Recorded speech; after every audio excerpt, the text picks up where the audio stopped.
So ayan, good afternoon guys. Time check, 1:00 na ng hapon. So yes, sa mga nagtatanong, nagbabaon po tayo. Ayan, nagbabaon po tayo at nagluluto po tayo ng ating lunch.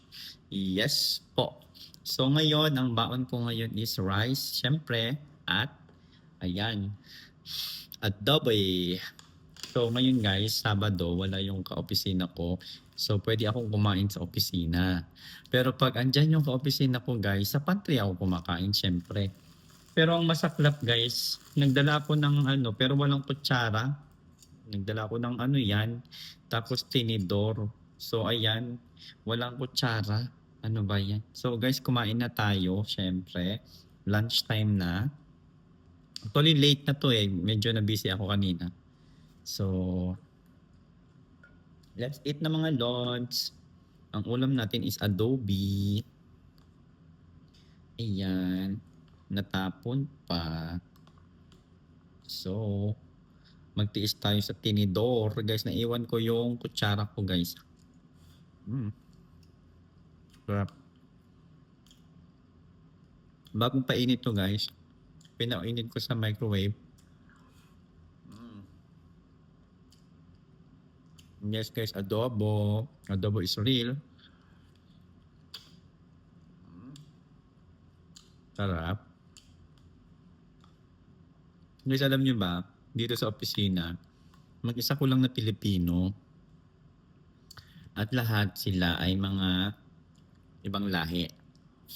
So, pag ikaw yung taong hindi sanay mapag-isa, ganun ba? Sure ako maboboard ka dito. Pero ako kasi guys, nasanay na ako. Nasanay na akong mapag-isa. Kumain na nga lang, naghugot pa, no? Yes guys. Sa totoo lang, lalo na sa abroad ka, sa workplace ko, ako lang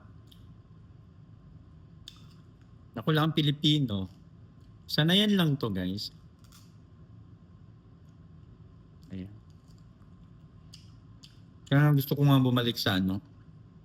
Gusto kong bumalik sa store. Kasi doon, kahit papaano, may mga Pilipino. Ayan. Ito kasi ako sa opisina guys. Kaya wala. Pero nasanay na ako. Nasanay na ako mapag-isa lahat, mga lods. Kumain ng mag-isa. Mag-break ng mag-isa. Sanay na. Sarap. Kayo pa mga lods sa workplace nyo, ilan kayo mga Pilipino?